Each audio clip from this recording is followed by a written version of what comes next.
Assalamualaikum warahmatullahi wabarakatuh. Perkenalkan saya Zaria Kurnia Helmi, nomor BP 251000360071. Jurusan Ilmu Hukum, Fakultas Hukum, Universitas Eka Sakti. Bila video ini dibuat sebagai tugas pengganti UAS pada mata kuliah Antropologi Hukum dengan dosen pengampu Bapak Laurentius Arliman SHMH MKN. Pada kesempatan kali ini saya akan membahas bagaimana pentingnya mempelajari antropologi hukum pada Fakultas Hukum. Hukum merupakan aturan yang mengatur kehidupan manusia dalam bermasyarakat. Kita sering kali berpikir bahwa hukum hanya tentang pasal, hanya tentang sanksi, hanya tentang undang-undang.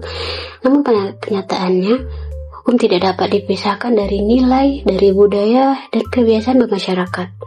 Disinilah antropologi hukum menjadi penting. Apa itu antropologi hukum? Antropologi hukum adalah cabang yang mempelajari hukum sebagai bagian dari kehidupan sosial, budaya, dalam masyarakat.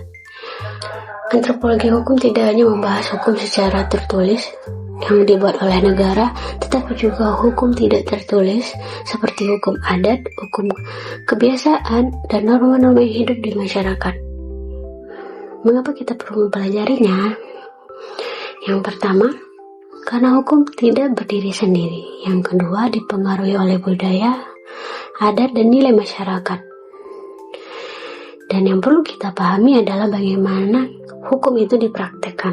Yang kedua, mengapa hukum itu bisa diterima atau ditolak oleh masyarakat itu sendiri. Dan ini antropologi hukum dapat membantu kita memahami pluralisme hukum di Indonesia.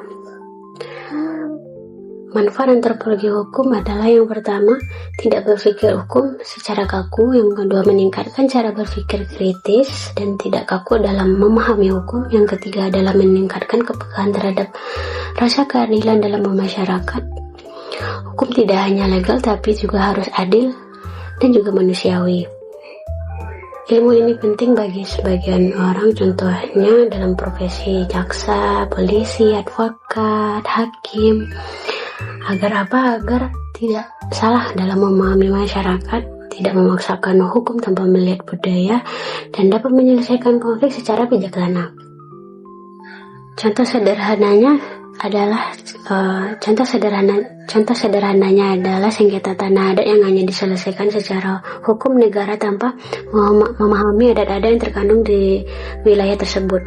Di sini antropologi hukum dapat membantu kita mencari solusi yang dapat diterima oleh masyarakat dan hukum setempat. Yang contoh kedua adalah hukum adat dalam pembagian warisan. Di setiap wilayah Indonesia terdapat berbagai macam hukum-hukum adat tertentu. Contohnya di Minangkabau yang menganut sistem matrilineal.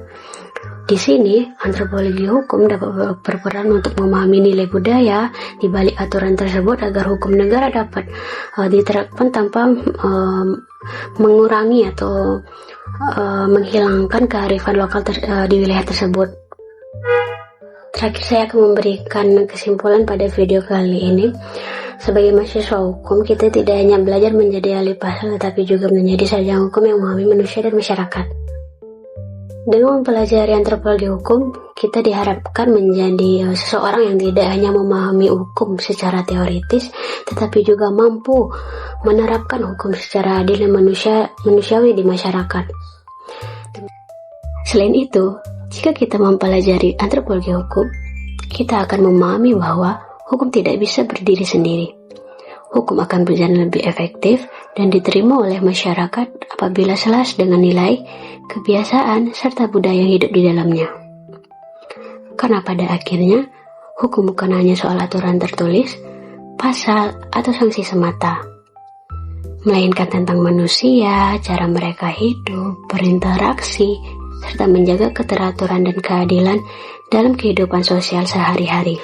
Demikian pemaparan saya betapa pentingnya antropologi hukum pada Fakultas Hukum. Saya berharap dengan adanya pemaparan ini dapat memberikan kita gambaran dan menambah wawasan kita betapa pentingnya antropologi hukum. Banyak maaf, saya ucapkan terima kasih. Assalamualaikum warahmatullahi wabarakatuh.